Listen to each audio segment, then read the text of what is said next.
ಸ್ನೇಹಿತರೆ, ಒಂದು ಕಡೆ ಹವಾಮಾನ ಬದಲಾವಣೆಯಿಂದ ಆಹಾರ ಮತ್ತು ನೀರಿನ ಭದ್ರತೆ ದೊಡ್ಡ ಸವಾಲಾಗುತ್ತಿದೆ. ಇನ್ನೊಂದು ಕಡೆ ಬಾಹ್ಯಾಕಾಶದಲ್ಲಿ ಸ್ಫೋಟಗೊಳ್ಳುವ ರಹಸ್ಯ ಎಕ್ಸ್ರೇ ಕಿರಣಗಳ ಅಧ್ಯಯನ ನಡೆಯುತ್ತಿದೆ. ಮತ್ತೊಂದು ಕಡೆ ಭಾರತ ಡಿಜಿಟಲ್ ತಂತ್ರಜ್ಞಾನ ಮತ್ತು ಜಾಗತಿಕ ಹಣಕಾಸು ಭದ್ರತೆಯಲ್ಲಿ ಹೊಸ ಹೆಜ್ಜೆ ಇಡುತ್ತಿದೆ.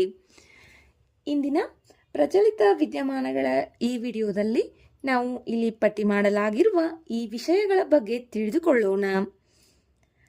ಇಲ್ಲಿರುವ ಈ ವಿಷಯಗಳು ಮುಂಬರುವ ಸ್ಪರ್ಧಾತ್ಮಕ ಪರೀಕ್ಷೆಗಳಿಗೆ ಅತಿ ಉಪಯುಕ್ತವಾಗಲಿವೆ. ಆದ್ದರಿಂದ ವಿಡಿಯೋವನ್ನು ಕೊನೆವರೆಗೂ ವೀಕ್ಷಿಸಿ.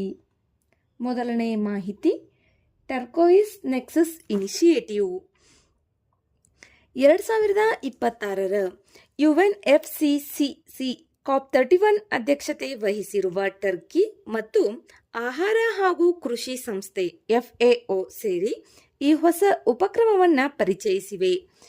ಇದರ ಮುಖ್ಯ ಉದ್ದೇಶವೇನು? ಆಹಾರ ಭದ್ರತೆ, ನೀರಿನ ನಿರ್ವಹಣೆ ಮತ್ತು ಹವಾಮಾನ ಬದಲಾವಣೆ ಹೊಂದಾಣಿಕೆಯನ್ನು ದೇಶಗಳ ಹವಾಮಾನ ಯೋಜನೆಗಳಲ್ಲಿ ಸೇರಿಸುವುದು. ಅಂದರೆ ರೈತರ ಸಮಸ್ಯೆ, ನೀರಿನ ಕೊರತೆ ಮತ್ತು ಹವಾಮಾನ ಬದಲಾವಣೆಯನ್ನು ಒಟ್ಟಾಗಿ ಪರಿಹರಿಸುವ ಪ್ರಯತ್ನ ಇದಾಗಿದೆ. ಈ ಉಪಕ್ರಮವು ಅಭಿವೃದ್ಧಿಶೀಲ ರಾಷ್ಟ್ರಗಳಿಗೆ NDC ಅಂದರೆ ರಾಷ್ಟ್ರೀಯ ಹವಾಮಾನ ಗುರಿಗಳನ್ನು ಸಾಧಿಸಲು ಸಹಾಯ ಮಾಡುತ್ತದೆ. ಇದು ಯಾವಾಗ ಆರಂಭವಾಯಿತು? ಇದು 2022ರಲ್ಲಿ ಈಜಿಪ್ಟ್ನ COP27 ಸಮಯದಲ್ಲಿ ಆರಂಭವಾದ ಫಾಸ್ಟ್ ಪಾಲುದಾರಿಕೆಯ ಭಾಗವಾಗಿದೆ. ಫಾಸ್ಟ್ನ 3 ಪ್ರಮುಖ ಸ್ತಂಭಗಳು: ಹಣಕಾಸಿನ ಪ್ರವೇಶ, ಜ್ಞಾನ ಮತ್ತು ಸಾಮರ್ಥ್ಯ, ನೀತಿ ಬೆಂಬಲ ಮತ್ತು ಸಂವಾದ. ಹವಾಮಾನ ಹಣಕಾಸು ಮತ್ತು ಹೂಡಿಕೆಯನ್ನು ಗುರುತಿಸಲು ಮತ್ತು ಪ್ರವೇಶಿಸಲು ದೇಶದ ಸಾಮರ್ಥ್ಯಗಳನ್ನು ಹೆಚ್ಚಿಸುವುದು. ವಿಶ್ಲೇಷಣೆಗಳು ಮತ್ತು ಸ್ವಯಂ ಪ್ರೇರಿತ ಮಾರ್ಗಸೂಚಿಗಳನ್ನು ಅಭಿವೃದ್ಧಿಪಡಿಸಿ ಪಾಲುದಾರರಲ್ಲಿ ಸಾಮರ್ಥ್ಯ ಅಭಿವೃದ್ಧಿಯನ್ನು ಬೆಂಬಲಿಸುವುದು. ಹವಾಮಾನ ಬದಲಾವಣೆ ನೀತಿಗಳಲ್ಲಿ ಕೃಷಿ ಆಹಾರ ವ್ಯವಸ್ಥೆಗಳು ಸಂಪೂರ್ಣವಾಗಿ ಹುದುಗಿವೆ ಮತ್ತು ಆದ್ಯತೆ ನೀಡಲ್ಪಟ್ಟಿವೆ ಎಂದು ಖಚಿತಪಡಿಸಿಕೊಳ್ಳುವುದು. Next, fast x-ray transient. ಖಗೋಳಶಾಸ್ತ್ರಜ್ಞರು ಫಾಸ್ಟ್ ಎಕ್ಸ್ರೇ ಟ್ರಾನ್ಸಿಯೆಂಟ್ FXT ಎಂಬ ಅಪರೂಪದ ಎಕ್ಸ್ರೇ ಸ್ಫೋಟಗಳ ಬಗ್ಗೆ ಹೊಸ ಮಾಹಿತಿಯನ್ನು ಕಂಡುಹಿಡಿದಿದ್ದಾರೆ. ಇವು ವಿಶ್ವದಲ್ಲಿ ನಡೆಯುವ ಅತ್ಯಂತ ಶಕ್ತಿಶಾಲಿ ಘಟನೆಗಳಿಗೆ ಸಂಬಂಧಿಸಿವೆ. ಇವು ಕೆಲವೇ ನಿಮಿಷಗಳಿಂದ ಕೆಲವು ಗಂಟೆಗಳವರೆಗೆ ಮಾತ್ರ ಕಾಣಿಸಿಕೊಳ್ಳುತ್ತವೆ, ನಂತರ ಮಾಯವಾಗುತ್ತವೆ. FXTಗಳು ಕೆಲವೊಮ್ಮೆ ಗ್ಯಾಮಾ ರೇ ಬರ್ಸ್ಟ್ಗಳೊಂದಿಗೆ ಸಂಬಂಧ ಹೊಂದಿವೆ. ಗಾಮಾ ರೇ ಬರ್ಸ್ಟ್ ಎಂದರೆ ಏನು? ವಿಶ್ವದ ಅತ್ಯಂತ ಶಕ್ತಿಶಾಲಿ ಸ್ಫೋಟಗಳಲ್ಲಿ ಇದು ಒಂದಾಗಿದೆ. ಇದು ಕೆಲವೇ ಸೆಕೆಂಡುಗಳಲ್ಲಿ ನಮ್ಮ ಸೂರ್ಯ ತನ್ನ ಸಂಪೂರ್ಣ ಜೀವಿತಾವಧಿಯಲ್ಲಿ ಹೊರಸೂಸುವ ಶಕ್ತಿಗಿಂತಲೂ ಹೆಚ್ಚಿನ ಶಕ್ತಿಯನ್ನು ಬಿಡುಗಡೆ ಮಾಡಬಹುದು. ಇವು ನ್ಯೂಟ್ರಾನ್ ನಕ್ಷತ್ರಗಳು, ಪಲ್ಸಾರ್ಗಳು, ಸೂಪರ್ನೋವಾ ಸ್ಫೋಟಗಳು ಮತ್ತು ಕಪ್ಪು ಕುಳಿಗಳ ಸುತ್ತಲಿನ ಪ್ರದೇಶಗಳಿಂದ ಉಂಟಾಗುತ್ತವೆ. ನೆಕ್ಸ್ಟ್, ಡ್ರುನಿಕ್ಸ್. National payments corporation of India NPCI ಡ್ರುನಿಕ್ಸ್ ಪ್ಲಾಟ್ಫಾರ್ಮ್ ಅನ್ನು ಪರಿಚಯಿಸಿದೆ. ಇದು ಒಂದು ಎಂಟರ್ಪ್ರೈಸ್ ಮಟ್ಟದ ಡಿಸ್ಟ್ರಿಬ್ಯೂಟರ್ ಲೆಡ್ಜರ್ ತಂತ್ರಜ್ಞಾನ ವೇದಿಕೆಯಾಗಿದೆ. ಸರಳವಾಗಿ ಹೇಳುವುದಾದರೆ ಇದು ಬ್ಲಾಕ್ಚೈನ್ ಆಧಾರಿತ ತಂತ್ರಜ್ಞಾನವಾಗಿದ್ದು ಡಿಜಿಟಲ್ ಆಸ್ತಿಗಳು ಮತ್ತು ಸುರಕ್ಷಿತ ವಹಿವಾಟು ವ್ಯವಸ್ಥೆಗಳನ್ನು ನಿರ್ಮಿಸಲು ಸಹಾಯ ಮಾಡುತ್ತದೆ. ಇದು ಹೈಪರ್ಲೆಡ್ಜರ್ ಫ್ಯಾಬ್ರಿಕ್ ಆಧಾರಿತವಾಗಿದೆ. ಬ್ಲಾಕ್ಚೈನ್ ಏನಿದು? ಇದರ ವಿಶೇಷತೆ ಏನು? ಡೇಟಾವನ್ನು ಸುರಕ್ಷಿತವಾಗಿ ಸಂಗ್ರಹಿಸುತ್ತದೆ. ಒಮ್ಮೆ ದಾಖಲಿಸಿದ ಮಾಹಿತಿಯನ್ನು ಬದಲಾಯಿಸುವುದು ಕಷ್ಟ. ಬ್ಲಾಕ್ಚೈನ್ ಯಾವುದೇ ಒಂದೇ ಸಂಸ್ಥೆಯ ನಿಯಂತ್ರಣದಲ್ಲಿ ಇರುವುದಿಲ್ಲ. ಇದು ಅನೇಕ ಕಂಪ್ಯೂಟರ್ಗಳಲ್ಲಿ ಮಾಹಿತಿ ಹಂಚಿಕೊಳ್ಳುತ್ತದೆ. ಇದು ಬ್ಲಾಕ್ಚೈನ್ನ ವಿಶೇಷತೆಯಾಗಿದೆ. ನೆಕ್ಸ್ಟ್, ಇಂಧನ ಪರಿವರ್ತನೆ ಸೂಚ್ಯಂಕ. 2026ರ ಎನರ್ಜಿ ಟ್ರಾನ್ಸಿಷನ್ ಇಂಡೆಕ್ಸ್ನಲ್ಲಿ ಭಾರತವು 70ನೇ ಸ್ಥಾನವನ್ನು ಪಡೆದುಕೊಂಡಿದೆ. ಇದು ಹಿಂದಿನ ವರ್ಷಕ್ಕಿಂತ 2 ಸ್ಥಾನಗಳ ಏರಿಕೆಯನ್ನು ಕಂಡಿದೆ. ಈ ಸೂಚ್ಯಂಕವನ್ನು ವಿಶ್ವ ಆರ್ಥಿಕ ವೇದಿಕೆ ಬಿಡುಗಡೆ ಮಾಡುತ್ತದೆ.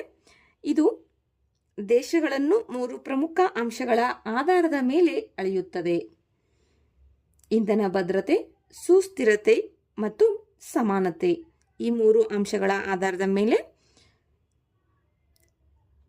ಇಂಧನ ಪರಿವರ್ತನೆ ಸೂಚ್ಯಂಕವನ್ನು ಅಳೆಯಲಾಗುತ್ತದೆ. ಇಟಿಐ ಸ್ಕೋರ್ 2 ಭಾಗಗಳಿಂದ ಕೂಡಿದೆ. ವ್ಯವಸ್ಥೆಯ ಕಾರ್ಯಕ್ಷಮತೆ 60%, ಪರಿವರ್ತನೆಯ ಸಿದ್ಧತೆ 40%. ಜಾಗತಿಕ ಮಟ್ಟದಲ್ಲಿ 3 ಸ್ಥಾನಗಳನ್ನು ಹೊಂದಿರುವ ರಾಷ್ಟ್ರಗಳು: ಮೊದಲು Sweden, second Finland, third Denmark. ಮತ್ತು ನಮ್ಮ ಭಾರತ 70ನೇ ಸ್ಥಾನದಲ್ಲಿದೆ. G20 ದೇಶಗಳಲ್ಲಿ ಉತ್ತಮ ಸ್ಥಾನಗಳನ್ನು ಪಡೆದುಕೊಂಡಂತಹ ರಾಷ್ಟ್ರಗಳು 10 ಸ್ಥಾನಗಳು G20 ರಾಷ್ಟ್ರಗಳನ್ನು ಹೊಂದಿವೆ. ಅದರಲ್ಲಿ ಜರ್ಮನಿ 9ನೇ ಸ್ಥಾನ, ಫ್ರಾನ್ಸ್ 10ನೇ ಸ್ಥಾನ, ಯುನೈಟೆಡ್ ಕಿಂಗ್ಡಮ್ 11ನೇ ಸ್ಥಾನ, ಚೀನಾ 14ನೇ ಸ್ಥಾನ, ಬ್ರೆಜಿಲ್ 17ನೇ ಸ್ಥಾನ, ಯುನೈಟೆಡ್ ಸ್ಟೇಟ್ಸ್ 19ನೇ ಸ್ಥಾನವನ್ನು ಪಡೆದುಕೊಂಡಿವೆ.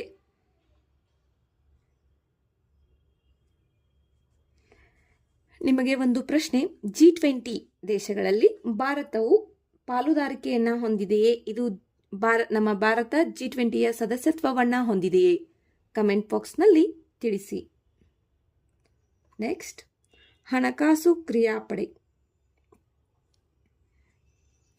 ಭಾರತ ಮೊದಲ ಬಾರಿಗೆ ಹಣಕಾಸು ಕ್ರಿಯಾಪಡೆಯ ಉಪಾಧ್ಯಕ್ಷ ಸ್ಥಾನಕ್ಕೆ ಆಯ್ಕೆಯಾಗಿದೆ. ಏನಿದು ಹಣಕಾಸು ಕ್ರಿಯಾಪಡೆ?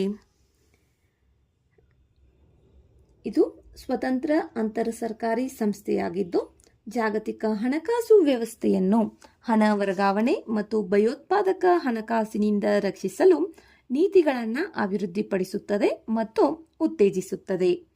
FATF financial action task force.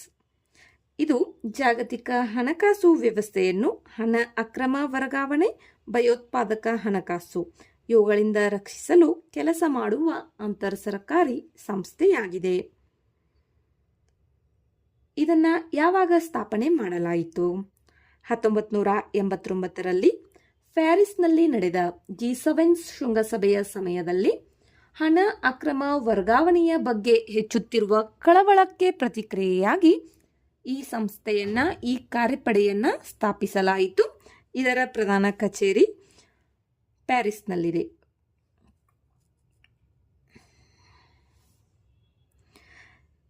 ಇನ್ನು G7 ಶೃಂಗಸಭೆ ಬಗ್ಗೆ ಮಾಹಿತಿ. G7 ಈ ಗುಂಪಿನ ಸದಸ್ಯತ್ವವನ್ನು ಭಾರತ ದೇಶ ಹೊಂದಿದೆಯೇ? ಇದಕ್ಕೆ ಉತ್ತರವನ್ನು ಕಮೆಂಟ್ ಬಾಕ್ಸ್ನಲ್ಲಿ ತಿಳಿಸಿ. ಈ ಹಣಕಾಸು ಕ್ರಿಯಾಪಡೆಗೆ ಭಾರತ ಯಾವಾಗ ಸೇರಿಕೊಂಡಿತು? 2010ರಲ್ಲಿ ಸೇರಿಕೊಂಡಿತು. FATF ಜಾಗತಿಕ ಮಟ್ಟದಲ್ಲಿ ಆಂಟಿ ಮನಿ ಲಾಂಡ್ರಿಂಗ್ ಮತ್ತು ಕೌಂಟರ್ ಟೆರರ್ ಫೈನಾನ್ಸಿಂಗ್ ಮಾನದಂಡಗಳನ್ನು ರೂಪಿಸುತ್ತದೆ. FATF ನಿಯಮಗಳನ್ನು ಪಾಲಿಸದ ದೇಶಗಳನ್ನು ಗ್ರೇ ಲಿಸ್ಟ್ ಅಥವಾ ಬ್ಲ್ಯಾಕ್ ಲಿಸ್ಟ್ಗೆ ಸೇರಿಸಬಹುದು. ಈ FATFನ ಸದಸ್ಯತ್ವವನ್ನು America, Bharat, China, Saudi Arabia, Britain, Germany, France ಮತ್ತು EU ಸೇರಿದಂತೆ 40 ದೇಶಗಳು ಈ ಕಾರ್ಯಪಡೆಯ ಸದಸ್ಯತ್ವವನ್ನು ಹೊಂದಿವೆ. 2010ರಲ್ಲಿ ಭಾರತ ಈ ಕಾರ್ಯಪಡೆಯ ಸದಸ್ಯ ರಾಷ್ಟ್ರವಾಯಿತು. ಅವಾಗಿನಿಂದ ಇವಾಗ ಪ್ರಥಮ ಬಾರಿಗೆ ಉಪಾಧ್ಯಕ್ಷ ಸ್ಥಾನಕ್ಕೆ ಆಯ್ಕೆಯಾಗಿದೆ. ಇನ್ನು ನಿಮಗೆ ಈ ವಿಡಿಯೋದಲ್ಲಿ ನಾನು 2 ಪ್ರಶ್ನೆಗಳನ್ನು ಕೇಳಿದ್ದೇನೆ. G7 ಮತ್ತು G20 ಈ ಗುಂಪಿನ ಸದಸ್ಯತ್ವವನ್ನು ಭಾರತ ಹೊಂದಿದೆಯೋ ಇಲ್ಲವೋ ಎಂಬುದನ್ನು ನೀವು ಕಮೆಂಟ್ ಬಾಕ್ಸ್ನಲ್ಲಿ ತಿಳಿಸಿ. ನಾವು ಈ ವಿಡಿಯೋದಲ್ಲಿ ಹವಾಮಾನ, ಬಾಹ್ಯಾಕಾಶ, ಬ್ಲಾಕ್ ಚೈನ್, ಇಂಧನ ಮತ್ತು ಜಾಗತಿಕ ಹಣಕಾಸು ಕ್ಷೇತ್ರದ ಪ್ರಮುಖ ಬೆಳವಣಿಗೆಗಳನ್ನು ತಿಳಿದುಕೊಂಡಿದ್ದೇವೆ. ಇವು ಮುಂಬರುವ ಸ್ಪರ್ಧಾತ್ಮಕ ಪರೀಕ್ಷೆಗಳಲ್ಲಿ UPSC, KPSC, KEA ಈ ರೀತಿಯ ಪರೀಕ್ಷೆಗಳಲ್ಲಿ ಉಪಯುಕ್ತವಾದ ಮಾಹಿತಿಯಾಗಿವೆ. ಇದೇ ರೀತಿ ಮಾಹಿತಿಗಾಗಿ ನಮ್ಮ ಚಾನಲನ್ನು ಫಾಲೋ ಮಾಡಿ, ಸಬ್ಸ್ಕ್ರೈಬ್ ಮಾಡಿಕೊಳ್ಳಿ. ಈ ವಿಡಿಯೋದಲ್ಲಿರುವ ಮಾಹಿತಿ ಇಷ್ಟವಾದರೆ ನಮ್ಮ ಚಾನಲ್ಗೆ ಲೈಕ್ ಮಾಡಿ, ಸಬ್ಸ್ಕ್ರೈಬ್ ಮಾಡಿಕೊಳ್ಳಿ ಹಾಗೂ ನಿಮ್ಮ ಸ್ನೇಹಿತರೊಂದಿಗೆ ಹಂಚಿಕೊಳ್ಳಿ. ಮತ್ತೆ ಮುಂದಿನ ವಿಡಿಯೋದಲ್ಲಿ ಭೇಟಿಯಾಗೋಣ. ಧನ್ಯವಾದಗಳು.